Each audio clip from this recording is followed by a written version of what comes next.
Leticia Gomez. I'm the editorial director for Defina Books, Kensington Publishing, and I'll be your host for today.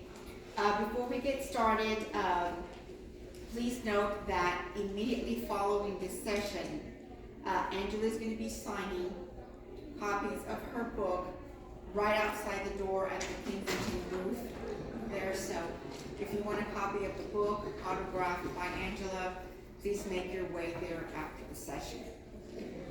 And now it's an honor and a privilege to introduce Angela Artis. She is an entrepreneur, the co-founder of 333 Productions, and founder of Behind Four Walls Entertainment, as well as being a writer of television, film, memoir, and fiction.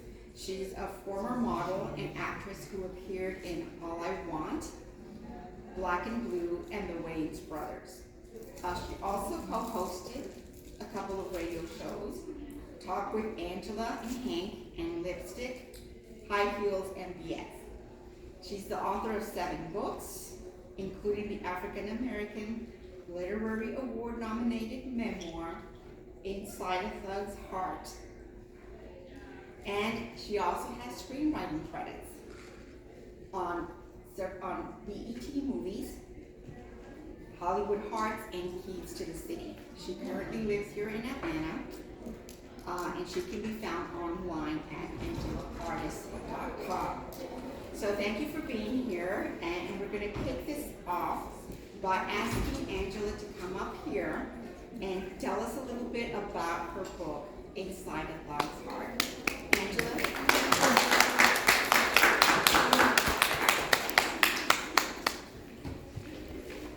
Turning on my menopause fan. You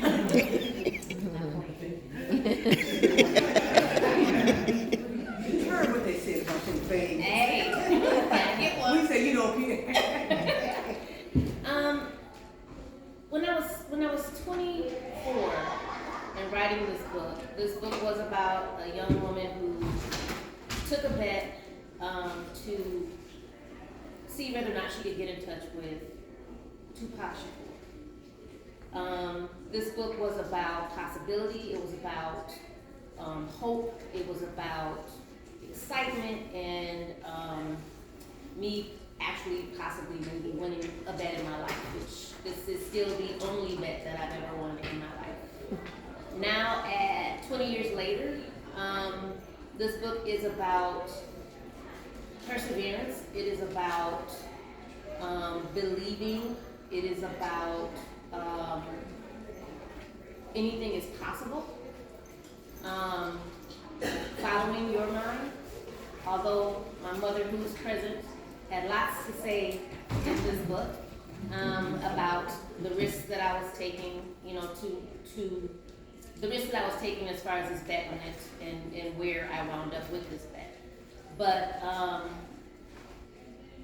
it's more than just the story of me getting in touch with him. It's a story of vulnerability on his part. I don't know what made him reach out. I don't know what made him choose my letter other than the fuchsia envelope. But past that, when you read this book, and you'll see that there was other forces that went along with him actually getting in contact with me and staying in contact with me. So this book is about a whole lot of things, but in a nutshell, it's about a lady who got in touch with a man and won a bet. So Angela, we would love for you to read us a little snippet of the book. You would be so kind. Sure. Great. I had read that Tupac was at Rikers Island, and I figured I would call New York and ask for his information. Could it be that easy? I didn't think so. I figured they would give me a hard time because of his celebrity. But guess what? I picked up the phone, called Rikers Island, and got his address and prisoner number in a matter of a few seconds. I remember staring at it for the longest time. I was somewhat dumbfounded at how uncomplicated it had been to get, but I also wondered again about the possibilities of him ever reading my letter. Why would he? My letter would be just words on a piece of paper from some girl, sealed in an envelope that would be tossed in a sack with thousands of other envelopes. Well, that sounds simple enough, Tanya said, watching me put on my face. It seems almost too simple. I'm sure he gets lots of letters, and who am I questioned. Yeah, I know. He probably looks for the familiar, and it's like whatever with the rest, she responded. That's what I'm thinking too. But you know, sometimes the most obvious is the least difficult. I guess I always think things have to be more complicated. The doorbell rang up. Being that it's Tupac, I guess you would think it's complicated. I guess you're gone for the night, she said with a smirk, referring to the doorbell as ring again. Nope, I'll definitely be back. I got up Saturday morning filled with an idea. Sometime during the night, my mind had begun trying to figure out how I could make my letter stand out from the rest. When I opened my eyes, the first thing that came to my mind was to use a different color envelope. That would make it stand out from the other envelopes. I threw my down comforter back, handled my business in the bathroom, selected my Nike sweatsuit, and headed towards the door to go to Kinko's. Kinko's was like Staples, if anybody knows. It used to be Staples. We could go into and started seeming to appear from nowhere. I'm sorry, did I scare you? She laughed. I caught my breath and picked up my purse off the floor. I'm going to Kinko's. Why aren't you at church? I'm having TV service this morning, she said. Well, I'm off. Be back soon. Kinko's was pretty crowded, and finding a parking space was a fiasco in itself. I found my way to the envelopes and admired the array of options. There were so many colors, several shades of reds, orange, and yellows, a few different greens, and numerous blues and purples. It looked like a Crayola box that collided with an envelope box. After spending an hour scanning the colors and thinking about the color of ink I would use to address the envelope, and whether it would read well or be too much, I chose fuchsia. Yep, fuchsia. I spent another 30 minutes in the cashier's line and came out with one fuchsia envelope. I had also thought about typing the letter on fuchsia paper, but decided that would make the letter too hard to read, no matter what kind of ink I used. I was so pleased with my purchase, and I thought I was so brilliant. And as if no one else in the world would think to send a different color envelope. I was convinced that no one else would. I raced home to compose my letter. Dear Tupac, my name is Angela, and I'm writing you this letter not as a groupie, but as a black female who thinks there's more to you than what the media portrays. I saw an interview you did, and I could feel your energy. I don't know about any other incidents, but I think you got a bad rap this time. I have my own views, as does everyone else, but as far as you are concerned, in my eyes, justice was not served. What I've heard about you in the press, I'm sure has its truths, and only you know how much of it you are responsible for. But I think you have so much talent and so many gifts that if any of the truths are yours alone, you should assess them and find out why they are in your life and what good, if any, they are doing you as a person. However, I did not write you to lecture you because you're a grown man. I just want to express my thoughts to you and tell you to keep your head up because there's someone out here who believes in the person behind your eyes. Just a bit about myself in case you chose to write back. I'm 24, living in Atlanta, Georgia, and I work as a marketing assistant as well as a model. I just ended a 5-year relationship and now have a roommate. I'm breathing again for the first time in a long time. Enjoying life. I don't want you to think that I want anything from you because I don't. I'm sure you have enough people around you who want and need and desire things of and from you.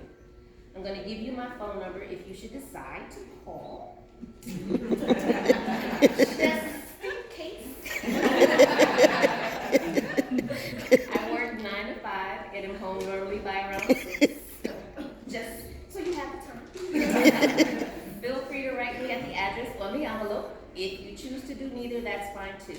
Just remember that there is a lesson in your situation. Find it, address it, absorb it, and release the resentment. It will only cause your soul to decay. You are a gift to pop, but you have to believe it too. Keep your head up, Angela. The letter took me 10 minutes to write. What do you think? I asked him. It's you. What does that mean?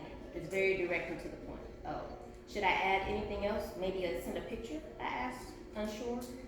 Nah, just send it, she replied. Then she changed her mind. Well, yeah, send a picture, she smiled. You think? I figured he's going to respond if he's going to respond at all, I just kind of want it to be because of what I wrote. She said, well, you're trying to win a bet. So if enclosing a picture helps, then hey, stick a picture in it. I lay in bed anxiously staring at the address and prisoner number. What was I doing? What did I think was going to happen? I tossed around a few possibilities in my head, but didn't really believe any of them for a minute. Putting the address on my nightstand, I turned the light out and took a deep breath. It was kind of late, and I had to be at work early in the morning, but I was restless, wired, and unsettled. I needed to relax and go to sleep. We're not gonna talk about that one. I got to work early and typed up the letter on the computer. The office was tranquil and silent as I sat there staring at the words on the screen. My roster of potential scenarios was getting longer and longer every time I thought of my letter being in his hands or in the bottom of the bag. I didn't know which of the scenarios made me feel more comfortable. I knew in my heart what would probably happen, but I'm a dreamer and there's nothing wrong with that. Another bet down the drain, I thought to myself. The cursor blinked at the bottom of the page to the beat of my heart. What are you doing? I whispered. What am I doing? I must have sat there for a good 30 minutes because when I came to, my coworkers were arriving. I printed out the letter and went to join the coffee crew. At lunch, I raced home, read the letter again, and sprayed it with my signature perfume, Perry Ellis 360. Just in case. I inserted a simple picture of my face, sealed the envelope, addressed it, sprayed it again, and scurried to the post office. I'd forgotten that I didn't have to address the actual envelope, considering I was going to send it overnight mail. But I wanted to make sure that there would be nothing to deter my letter from at least making it to Tupac's bag of mail. I had just finished filling out the express mail paperwork when the postal worker yelled out next. You smell great, the postal worker said with a smile. What did I do for you today? I placed the express mail envelope on the counter, and from my purse I pulled out the fuchsia envelope. Now that's an envelope, the postal worker said with a chuckle. I took it as a sign that I had at least made the right decision color-wise. Thank you. I need to send this next day. I smiled and put the fuchsia envelope inside the express mail envelope and gave it to him. Someone must be very special to get such beautiful smells sent their way. At that moment, he looked at the address, then back at me, and back at the envelope. And he typed the information into his computer. This should arrive at Rikers by 12 noon tomorrow. The words 12 noon tomorrow rang in my ears as I stood and watched the postal worker rip off my copy of the form. In the distance, I could hear him explaining how to track the letter to make sure that it did get there by 12 noon tomorrow.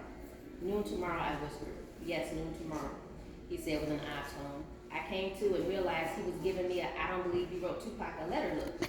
And I gave him a look back and said, yes, I did, and what of it? I said thank you, and I exited the post office. The warm Georgia air hit my face, and I smiled, took a deep breath, and raced back to work. My letter was on its way.